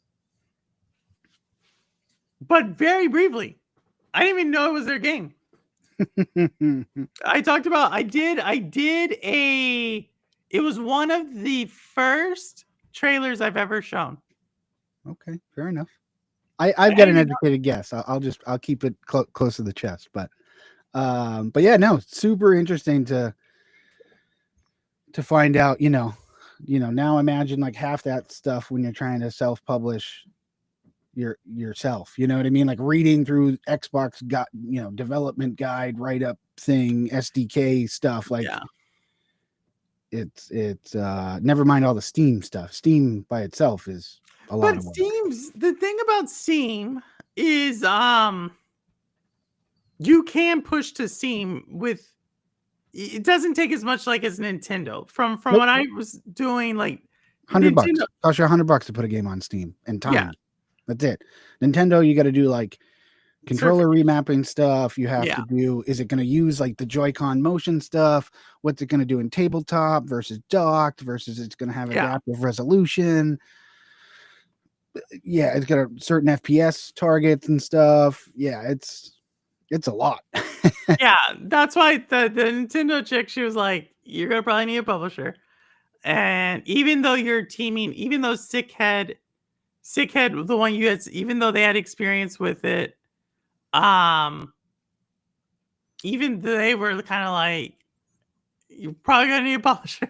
Right, And yeah, then it's once, not fun. I mean, folks don't like to, you know what I mean? Like yeah, and even the dev so I talked to, he's self-published on all those platforms, and, yeah, and ported a lot of it himself to a point. I mean, once it got to the point where he was like blowing the doors off things with his first game, I'm sure he got some help, but he self-ported to Xbox from Steam. Like Yeah, yeah, no, you it's know, and he was just like, it was what I thought was going to be a couple weeks of work was like a 4 long months, time. you Yeah. know? Well, and if you self-publish, the other thing that got me on the self-publish, you're responsible Everything, for the all of it. bugs. You actually are. So when like all the blame comes your Yeah, way as the creator for it being broken, you're responsible for all the QA and everything. the QA, yeah. You're Yeah. responsible for the QA. I mean, there's companies you can hire to do a lot of it. Like I've looked into a company for like localization, Yeah, localizations, where like they'll charge you like 10 cents a word and because there's clearly, 4 or 5 languages you should hit on Steam, for example. Um, then but depends on who's localizing, how good they are. yep, yep. What we saw was that I say we because of the team came out to be about like 8 to 10 for solid localization per language. So that's what from the Yep. games we were looking That's why at. you see a lot of indie games will do the thing where like when you talk to a character, it's not actual words, it's just like that like sound or whatever. Yeah, yeah. That's why they do it because then they don't have to localize all that voice acting. No, Yeah, yeah, it's a universal like I'm saying something type thing. yeah. That was Yeah. cool. Like I said, I thought it was cool. Like I said, I was about to do a video slamming the CEO of Moon Studios this week because he's like, I just don't like that guy. But then I realized like, let me not do that. Let me not kick someone when they're down. So, and he's been in he's in the trenches, and even though I don't like him, um, like I can have an appreciation for why he's making the plea he's making.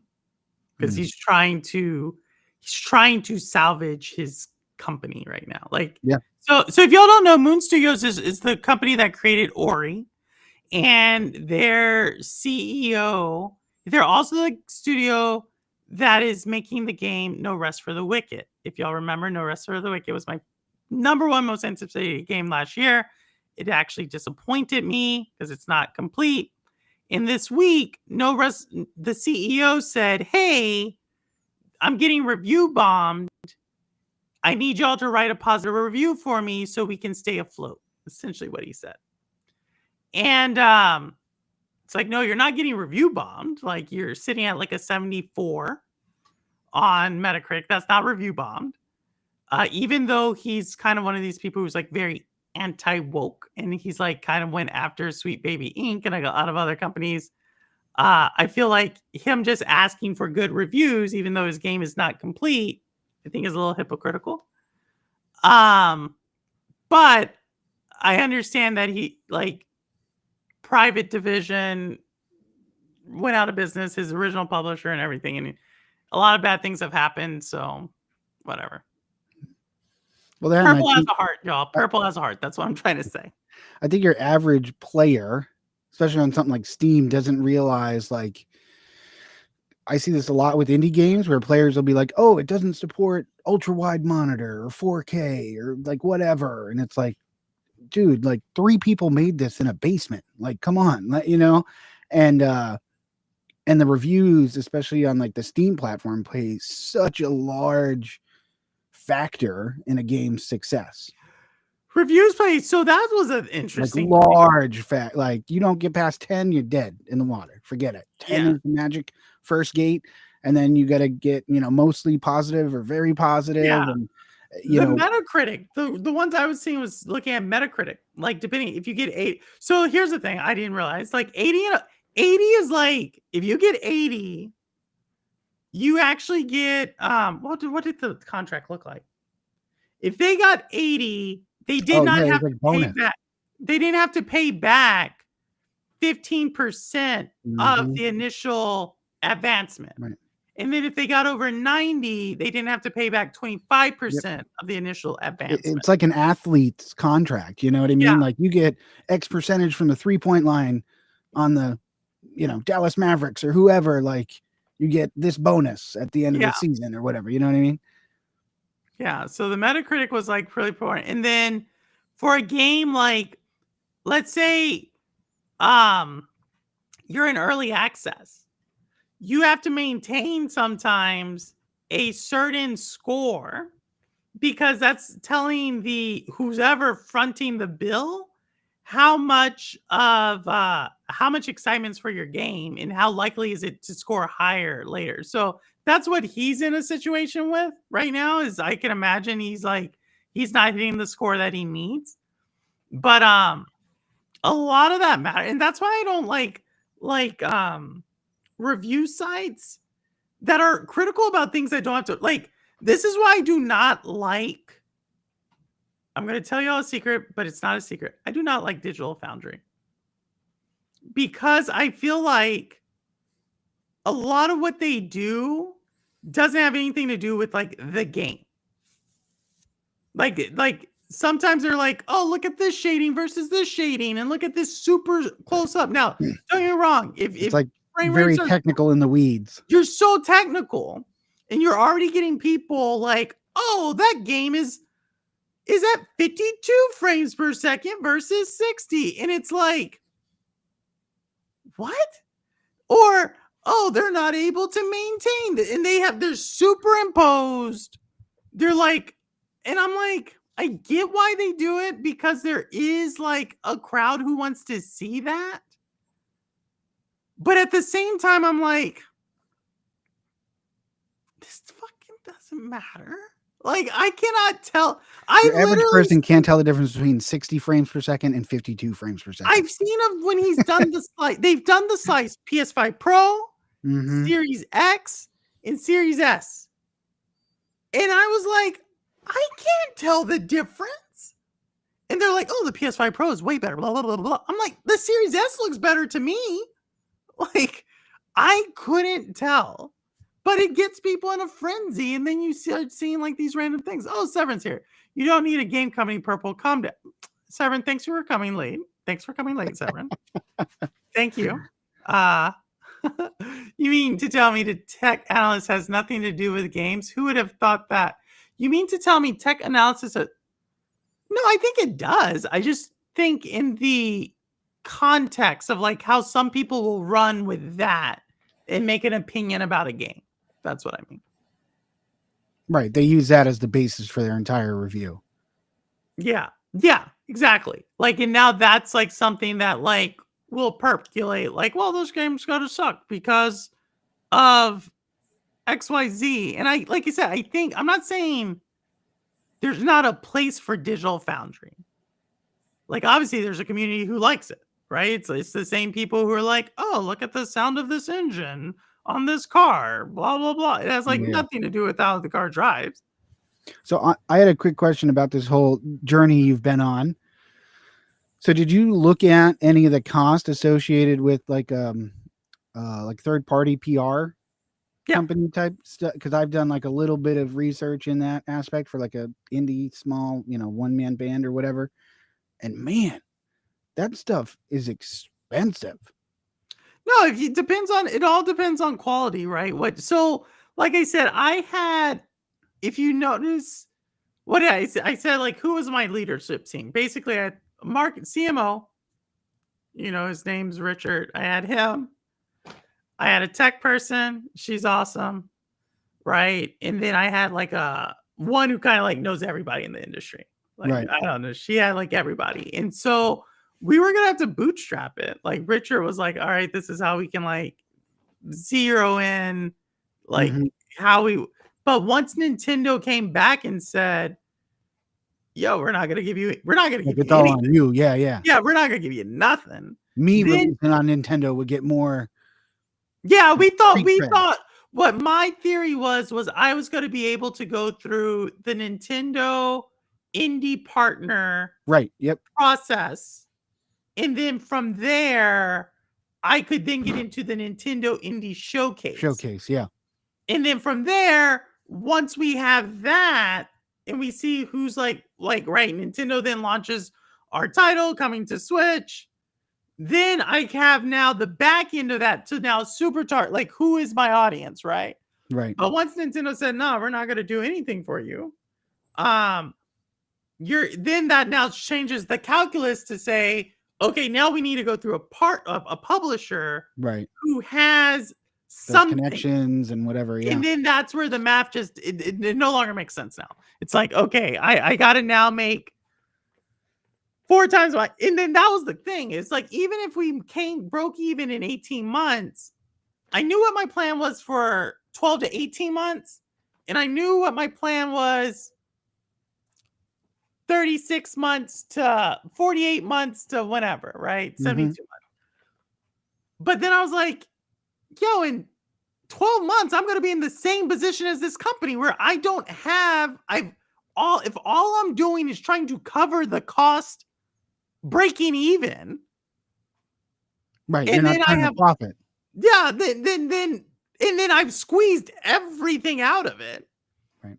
I can't take the sequel public. I now am in Yeah. the situation where I need to then the little bit of IP I still maintain, And maximize it the best you can. Yeah. To like survive. that was ultimately the math. That was like that was the deal. Like that's why I said she knew what she was telling me. She knew like this entire deal hinged on this thing that I thought was like oh yeah, indie partner showcase and blah blah blah. And she knew, she's just like, you're not gonna like what I'm gonna tell you. I'm Yeah. about to kill Right. your entire deal right here, right now. Mhm. And I was like, no, like thank you. Yeah. Thank you. I didn't know. You mitigated risk for me. You made Thank it you. go. Yeah. Well, I mean, Uh that's the whole reason why I'm choosing to really lean in heavy to my dev stuff at, this time, because I'll have some runway. I mean, it won't be a lot, so it takes the financial risk out of it a little bit, It's not like I'm, depending for my game to go bonkers so I can put food on the table, at least for a little while. We'll see what happens come the fall. But no, I'm looking forward to the duck game. oh, Duck Game's still going. I'm looking The forward play to the duck. You controller, shot it those is the sheep when you hardest player controller I've ever built, ever.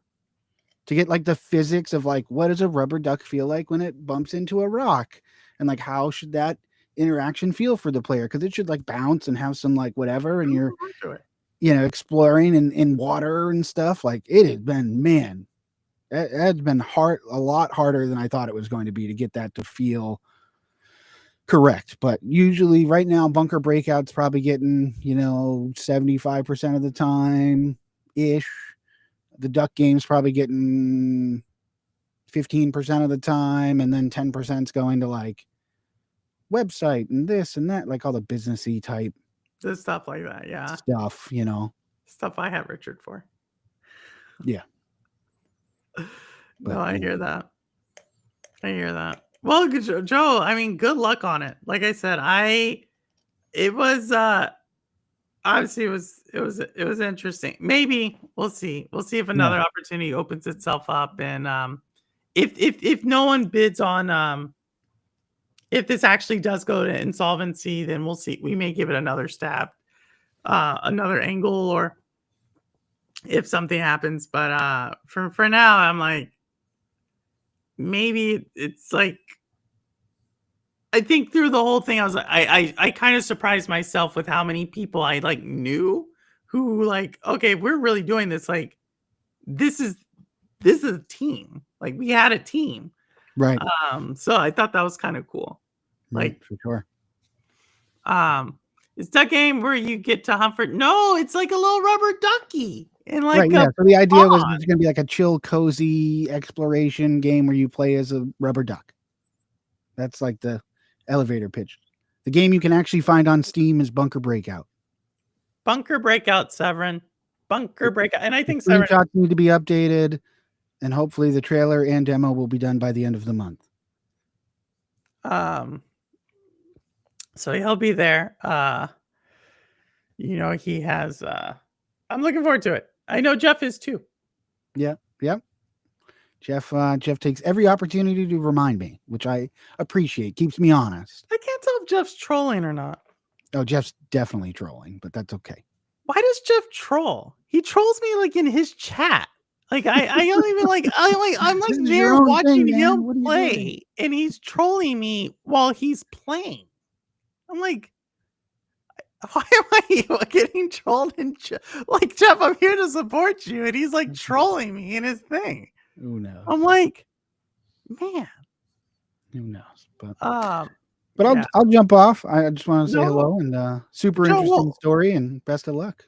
yeah, no, well, Joe, if y'all want to catch Joe, he started the series where if you want to see his Paxies, go check out his channel. He talks about it. Talks about meeting the David Wheely. He's what the is the name? creator of David Wheely. David He's the, Wheely. he's the creator of the first tree and his second game, which you have to check out. You have to at least check out the Steam page. We Okay. Harvest Shadows. It sounds interesting. I'm telling you, it's a game that based on other games I've seen you play on stream that you probably would enjoy playing on a Sunday. All right. All right. Simpleton roster, they play usually all the games I play. But yeah, So every other week we're doing kind of a devlog, just not a lot of editing, talking about what I've done the past 2 weeks. Those drop Wednesdays at 10 a.m. And then the alternating Wednesdays, you can find me live at 10 p.m. doing actual game dev stuff. That might be stuffs. artwork, it might be coding, it might be level design, it might be like, I think next week we're going to be working on like some shaders and level design stuff. In Simpleton wants to know, does the rubber duck kill things in your game? No, it's all cozy, chill vibes. The Yeah. rubber duck game is the brainchild of my current day job that I still have for now for the next for a couple weeks or whatever. Is kind of stressful. So I needed a game to work on that wasn't like didn't already have a Steam page and need a trailer and all these other things. So I was like, what if you play as a rubber duck and you interact with other animals and you can unlock cool hats and like other goofy things to put on your little duck? And it's just got lo-fi chill, not like lo-fi the person, but like music, Lo-fi monk. Yeah. Lo-fi monk cameo, your face reveal. It Who does have knew? lo-fi monk vibes to it though. But but you can actually watch. That's actually why I was interested, because you have like a little video. You have like kind of some gameplay of it. Oh yeah, where the player controller's all messed up and it's all like janky and stuff like that. The physics, because it's a physics-based player controller, and like the thing was shooting 35 feet in the air and not like going through rocks and not like it's been a good learning experience on how to simulate a player controller of a rubber duck floating in water. I like it. I'm going to tell you, I was interested in it, and like I said, I am also interested. Like I said, I think the bunker breakout pivot makes sense. Oh yeah, So for sure. I mean, I'm super. The story's been done. Like I know the story. I know how that goes and all the story beats that are going to be in there, and it's not just going to be like mindless shooting stuff. There is going to be a story to it, and the underlying tone is all about you'd be surprised what you do to get back with your family. So maybe there are some questionable choices you may have to make. Who knows? ooh. Joe, so when are we saying? When are we saying? You gave us a pretty solid. So tentatively right now, the date in Steam right now today, you can't see it. It says coming soon, but the date in Steam system is 20 something July. He's going head to head with Donkey Kong, y'all. 23. I think, yeah, it's a Wednesday, 23 July. You That's should make when it would drop on Steam. Now the other console stuff, once again, the like porting process, that's going to take a bit. It probably wouldn't come out on the console stuff till presumably 3 months after that, unless it goes bananas on Steam and I can afford to like pay people to do it. not like the banana or like the banana game. Yeah, right. Like he goes like anything, like bananas. Yeah, So And then and we're steadily still getting wish lists, which one piece of advice I did get from David when I spoke with him was like, dude, like you don't have a trailer or a demo and you're still getting like roughly 15 wish lists a week, which isn't a lot, but he's like, that's just off of pictures and words. Like you put a demo and a trailer on this thing, like you're probably in pretty good shape. that's super awesome. Yeah. That's Yep. so that's Duck Game, y'all. Well, Duck Game doesn't exist besides on Duck my computer yet. Duck Game does not exist. Yeah, it Like on will though. Steam. It's gonna go on Steam, and we're gonna put it on um, Steam Deck and all that jazz, and have like little achievements, and it's just gonna be a cozy kind of chill, you know, duck game, very low stress, not no timers, no health system, just an exploration type chill game where like the ultimate goal will be like, can you unlock all the achievements or secrets or whatever? But other than that, it's just going to be a chill game. And then Easy Red says you should make the rubber duck version of Egg. I don't know what Egg is. Oh, like the mobile game? Is that maybe?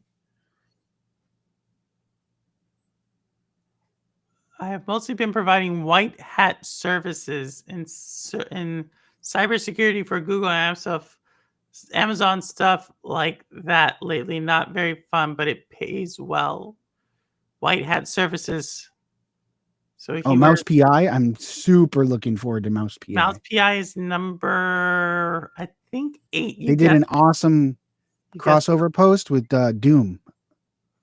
I didn't even see it. They haven't launched. I thought it was coming out in May, but they haven't said when it's coming out. Yeah, basically it was like the mouse character that looks like the artwork from Doom that just dropped yesterday, whatever, the other day. I'll have to go check it. I haven't seen it. Yeah, it was really cool. Has anybody been playing Doom, by the way? Doom launched yesterday. I've seen it streamed, but I haven't played. I'm not a Doom player. Doom gives me a Doom makes me nauseous. All like Doom Eternal, this one, it's like I'm not sure if it's just the motion. It's the motion. Yeah, the motion, and I get like, because there's like when it punches, it's like this. It's like this, just very motion sickness to me, I guess. Yeah, wit. That's totally what I'm shooting for, like Short Hike vibes. If anyone's played that or seen it, you're literally just an egg that does parkour. So you can make that could be the sequel. Interesting. No, we still got primetime delivery on the back burner. Like I haven't given up on that. Crazy taxi, but you deliver packages. If anyone didn't know, that is it's not mine. I'm stealing it from someone, but it's the big butt principle. Thing X, but whatever. A Metroidvania, but you play as bugs. It's Hollow Knight. Thing whatever, but you do XYZ. Metroidvania, but you play as bugs. I don't know. I gotta get back in. Hollow Knight is coming out, y'all. I told you. It was gonna get Nintendo, and Nintendo's doing it on Game Pass as well. So I'm really curious what Hollow Knight did to sell out to Game Pass. But hopefully not too much. I've never played a Doom game. Yeah, I've played it. It's one of the first PC games I ever played. Yeah, like OG Doom. Yeah, like long time, but it didn't move like this. Like, no. I think since whatever the one that was on Stadia, I'm like, I can't play this. It's like too, like a lot of stuff going on.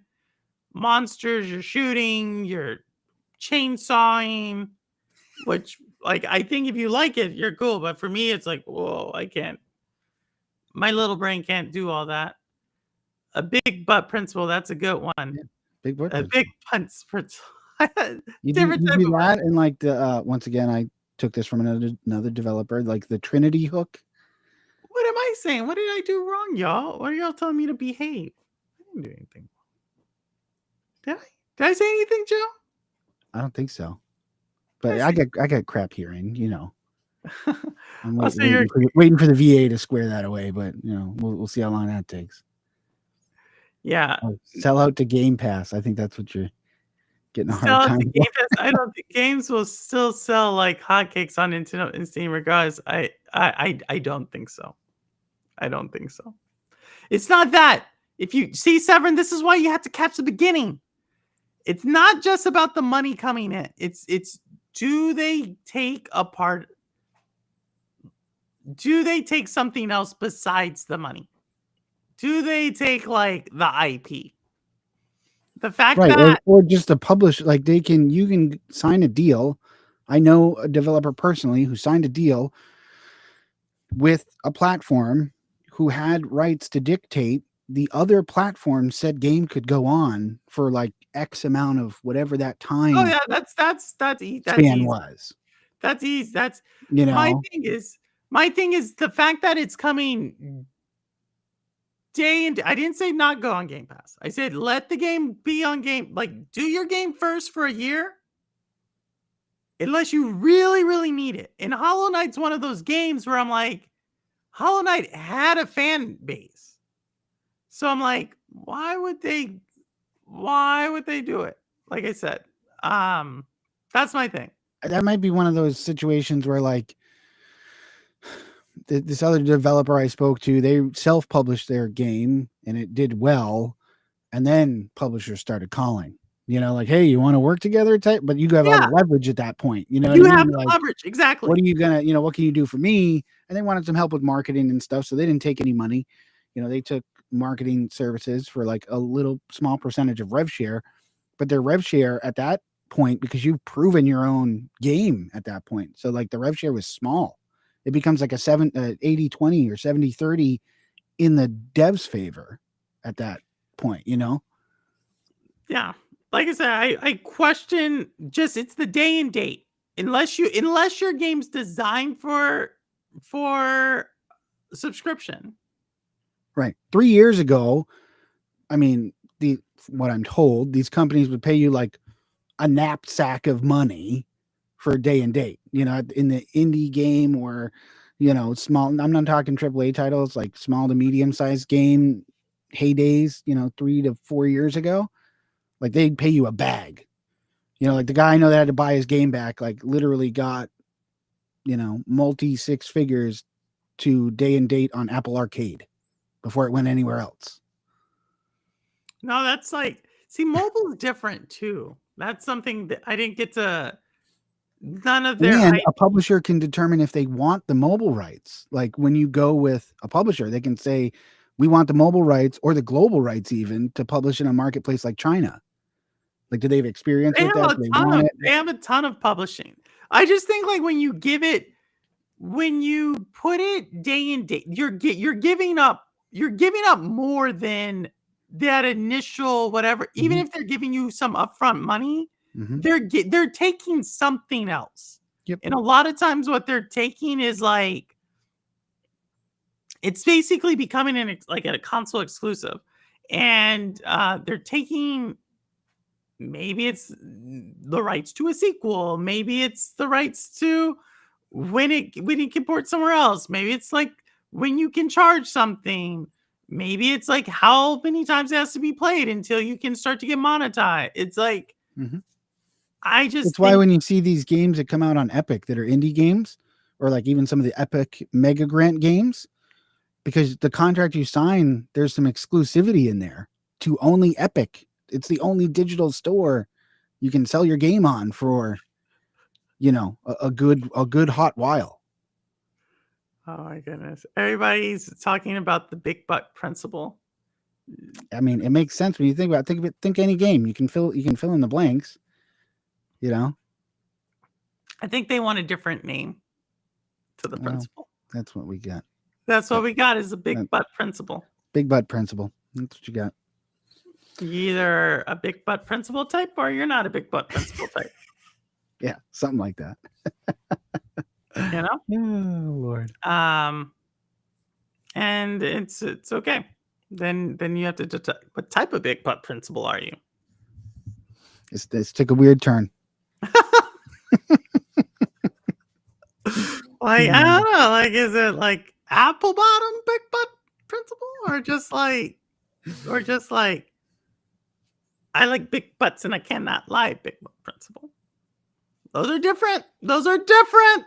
They are different. How did we get here? Yes, Amby, how did we get here? How did we get here? Yeah. It was a combination of Joe, It's really Severin, just my fault, is what it boils Rouster, down to. Simpleton. Simpleton's always gonna be thrown into that category. Um, it's all I need I to need tell to my tell wife my she has wife she has principal and assets. principal and assets too. Hey, hey, you should already be telling her that. You should Oh already be Lord. so you can be childish at times. We play video games, Rouster. Like, I found this out a long time ago. It's like this is a crowd that plays video games. So, but no, so but y'all, that is the story. And thanks for coming by, Jack of all trades. He wants Duck Hunt remastered.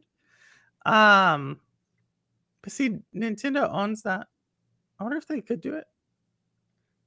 Duck Hunt Recharged. Let's do that one, maybe. Um, but yeah, you even hold the door open for another lady you see, and she is on a warp. You even hold the door open for another lady you see, and oh, you're saying you're would I get upset about? Let me see. What I don't think I would get upset about that. But I'm also not that type. I'm not that type who's like, yeah, look somewhere else. I'll be like, all right, go over there. Like, I don't know, like give me time to read. Like, like I don't know. That's just me. Like that's the stuff. I'm like, all right, good luck. You know. Um, I'm gonna drop because I know it's getting late too, so I didn't know yeah. if you All plan right. on wrapping Out up or there, yeah, whatever. just But I'm thank just you. no, thanks, Joe, for coming by. And we're gonna probably send people to Zalic after this one. Um, I said nothing about the big butt principle. True. You need to go back to your childish ways. I said, being an adult is tiring. It is. It is. It is. As my back is slowly. Hey, Remy's back. Hello, Rem. He usually like lets me know it's about time. But yeah, we're gonna shut this one down here in the next few minutes, unless y'all. I'll give you like it's 10:03 on my clock right now, and I will shut it down at 10:06 unless there's something. 3 minutes.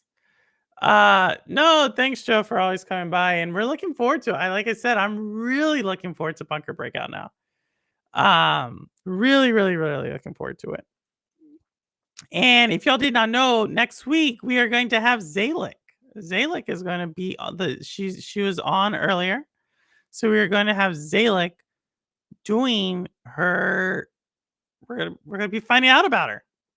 We've never had someone from Australia. So it's gonna be our first Australian Shades of Purple. It's actually gonna be the first time we've done a Shades of no, guess not. Because I was about to say it's gonna be the first time that we did it on a like in 2 days technically, because it's gonna be her Friday and it's gonna be our Thursday. Quack. Hey Jack. Quack quack. I must go now. I have to cook dinner. How fun. Cooking is depending on what you're cooking. The biggest scam as a kid was wanting to be a grown up. Yeah. Well, it's because you have an idea of what grown-ups do. But I think that's always the case. Like, you're always like, there's, right? Our priorities change in life. And so there's that. Safely streaming right now. Yay. Yeah, we're going to push people 1 more minute and then I'm going to shut it down. Unless someone wants to, to hop on. But if not, like I said, 1 more minute and then I got to stretch out my back because it's doing its thing. Also, Lens is Pikmin 3. Pikmin 3 is like super short. But I like it.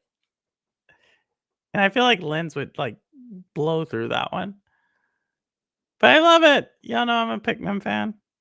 All right, there we go. 10:06. All right, y'all. Well, with that, thanks for coming. That's my journey. That's my journey so far. That's chapter 1. Maybe we'll have a chapter 2. But with that said, I don't care where you game, how you game, why you game, what you game on, how long you've been gaming. As long as you're gaming, you're good with me. And as always, hey Billy. As always, this is Purple Haze, and the proof is in the plane. All right, take care, y'all. Later. Oh, I should have probably had this up already. But here we go. Dun, dun, dun, dun, or however it starts off.